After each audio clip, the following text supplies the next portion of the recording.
एक गांव था सूरजगढ़। उस गांव के लोग बहुत ही सुखी रहते थे। उस गांव में एक नदी बहती थी। लोगों का मानना था कि वो जादुई नदी थी और वो सबकी इच्छा पूरी करती थी। एक दिन नदी किनारे खड़े दो लोग बातें कर रहे होते हैं, उसी नदी की तरफ देखते हुए। कितने खुशनसीब हैं हम जो ये जादुई नदी हमारे गांव में है। इसने हम सब लोगों को सुखी रखा हुआ है ना विनोद? हाँ भाई, सही कह रहे हो। पूरा गांव इसी नदी की वजह से आज कोई भी त्योहार अच्छे से मना पाता है। किसी को कभी किसी चीज की कमी महसूस नहीं होती है। हाँ। तभी अचानक विनोद को नदी के बीचों बीच एक पेड़ दिखाई देता है। जैसे ही उसको पेड़ दिखता है तो वो मनोज को दिखाता है।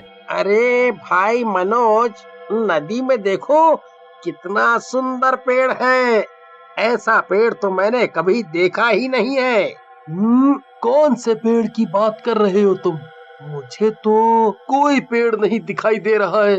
वो सोने जैसा पेड़ है, तुम्हें कैसे नहीं दिखाई दे रहा? वो तो रहा सामने।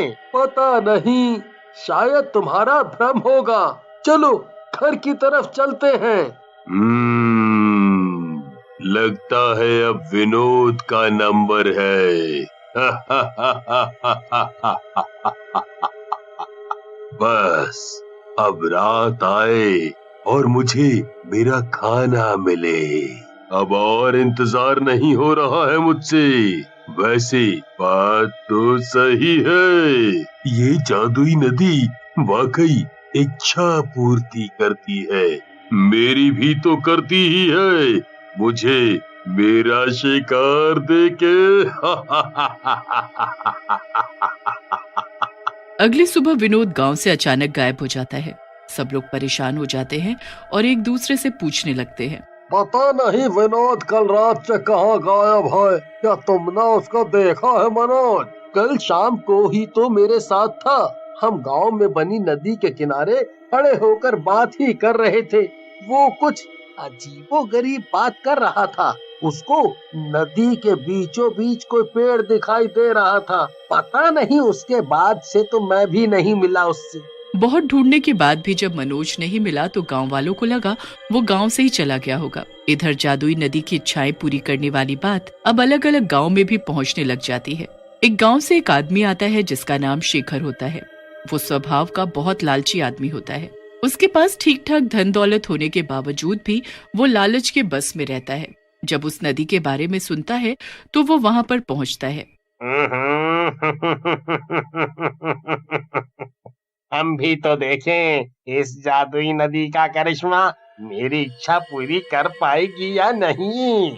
शेखर अपनी माँ और अपनी बच्ची के साथ रहता है। वो उनसे इस बारे में बताकर उस गांव की तरफ निकल जाता है। शेखर नदी किनारे जाता है तभी सोने का भूतिया पेड़ बाहर निकल कर आता है। वाह वाह वाह वाह, कितना सुंदर पेड़ है। इसकी तो पत्ती सोने की है। अगर मैं सारा पेड़ खाली कर दूं तो मैं तो बहुत अमीर बन जाऊंगा। शेखर रात को सबसे छुपकर नदी के पास जाता है। आजा आजा, तेरा लालच तुझे डुबाएगा। जैसे ही शेखर वहाँ अपनी नाव से पेड़ के पास पहुँचता है तभी पीछे से एक मगरमच्छ निकलता है और शेखर को नीचे खींच लेता है। बचाओ बचाओ बचाओ, कोई तो मुझे बचाओ। अरे कोई मुझे बचा। पर वहाँ उसकी चीख पुकार सुनने वाला कोई नहीं होता। अब तुझे कोई नहीं बचा पाएगा। तुझे क्या लगा था कि तुझे यहाँ कोई खजाना मिलेगा? देख, मैं तुझे तेरी मौत खजाने के रूप में कैसे दूंगा। देख तू। वो शेखर को खा जाता है। पूरी नदी में खून ही खून फैल जाता है। जब शेखर अगले दिन तक वापस नहीं पहुंचता तो एक दिन बाद शेखर की माँ और बेटी उस जादुई नदी वाले गांव में आते हैं।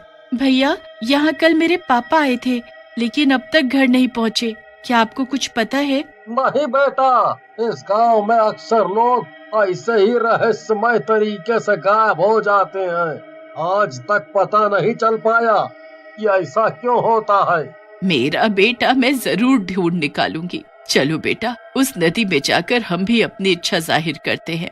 हाँ दादी माँ, चलो इस नदी के पास चलते हैं, शायद वहीं जाकर हमें कुछ पता चले। वो दोनों नदी के पास जाते हैं और अपनी इच्छा नदी को बताते हैं। लेकिन जीवन में किसी चीज की चाहत हो, उसको पूरा करने में वो नदी सहायक होती है, लेकिन किसी मरे हुए को वापस लाने में नहीं। तो वो उनकी इच्छा पूरी नहीं कर पाती है। पता नहीं पता नहीं कहाँ गया होगा मेरा शेखर। हमें उसे ढूंढना होगा बेटी, हमें उसे ढूंढना होगा। मैं आज गांव में जाकर पता करती हूँ कि लोग कब और कैसे गायब हो रहे हैं, शायद हमें कुछ पता चले दादी माँ। बेटी गांव में जाकर सबसे पता करती है और उसको पता चलता है कि लोग पहले उस नदी में कुछ अजीबोगरीब चीज देखते हैं और उसके अगले सुबह वो लोग गायब हो जाते हैं। वो ये बात आकर अपनी दादी को बताती है। दादी, रात को लोग उस नदी के किनारे जाते हैं, फिर अगली सुबह गायब हो जाते हैं। इसका मतलब है उस नदी में कुछ ऐसा है जो लोगों को गायब कर देता है। अगर हमें पापा का पता लगाना है तो हमें उस नदी पर नजर रखनी होगी। बेटा हाँ, तो आज रात से ही हम उस नदी पर नजर रखेंगे और देखेंगे कि वहाँ ऐसा क्या होता है जो लोग गायब हो जाते हैं।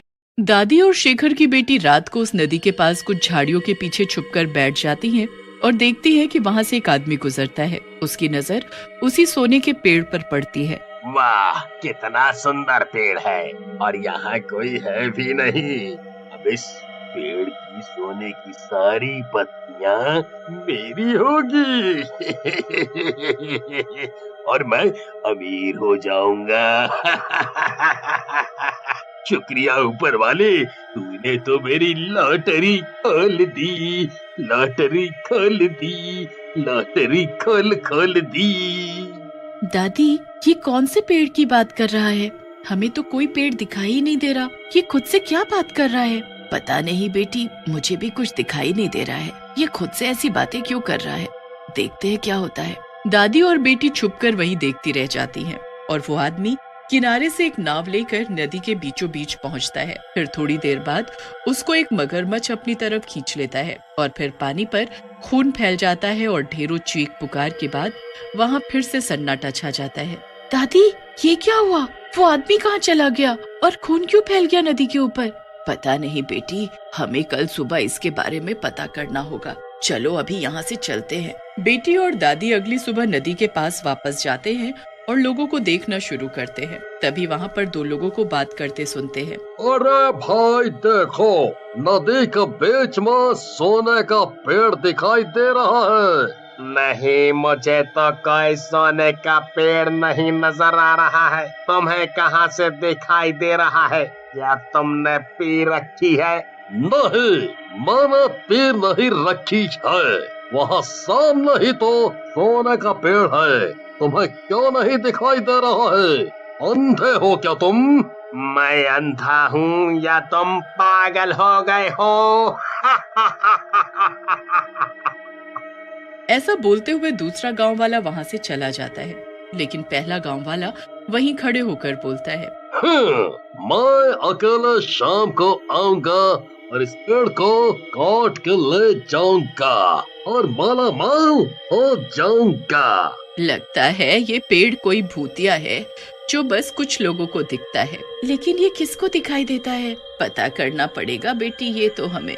वो दोनों गांव में जाकर जितने लोग गायब हुए थे उनके व्यवहार के बारे में पता करते हैं तो उन्हें पता चलता है कि अब तक जितने लोग गायब हुए हैं वो सारे लालची थे। उस पेड़ तक पहुंचने के लिए हमें किसी लालची आदमी की नाव में सवार होना होगा। मतलब जिसकी अभी अभी हमने बात सुनी, वो गांव वाला, हमें उसकी ही नाव में सवार होकर जाना होगा। दादी, रात होते ही बेटी और दादी उस गांव वाले की नाव में चुपके से बैठ जाते हैं। बस बस बस, पहुंच गया।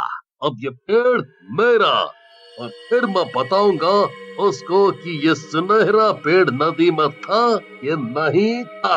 हाँ। जैसे ही वो तीनों वहाँ पहुँचते हैं तो वहाँ वाकई एक सोने का पेड़ होता है। वो गांव वाला जैसे ही उस पेड़ की पत्तियों को तोड़ने के लिए उठता है, पीछे से एक मगरमच्छ निकलता है, जिसको देखते ही बेटी चिल्लाने लगती है और बहुत डर जाती है। दादी, ये देखो मगरमच्छ, अब हम क्या करेंगे दादी? तुम दोनों कौन हो? यहाँ सिर्फ लालची लोग आ सकते हैं। तुम लोग यहाँ क्या करने आए हो? तुम बोल सकते हो, मैं तो तुम्हारी पत्तियां लेने आया था। भूतिया पेड़ उस गांव वाले को उठाकर पानी में फेंक देता है और फिर मगरमच्छ उसकी एक टांग खा लेता है। दादी, दादी देखो इसने क्या किया, इसने उस गांव वाले को मार दिया। तुम ऐसा क्यों कर रहे हो? तुम मासूम लोगों की जान कैसे ले सकते हो? ये लोग लालची हैं तो इसका फैसला ऊपर वाला करेगा। तुम क्यों लोगों की जान लेते हो? तुम्हें इससे क्या? मैं कुछ भी करूं? मुझे मतलब है, क्योंकि तुम्हारी वजह से मैंने अपना बेटा खोया है और इसने अपना बाप। बता, तूने मेरे शेखर को क्यों मारा? परिवार में इतना प्यार देखकर वो पेड़ सोचता है कि वो अपनी कहानी इस बुढ़ी औरत को बता दे और वो बताना शुरू करता है।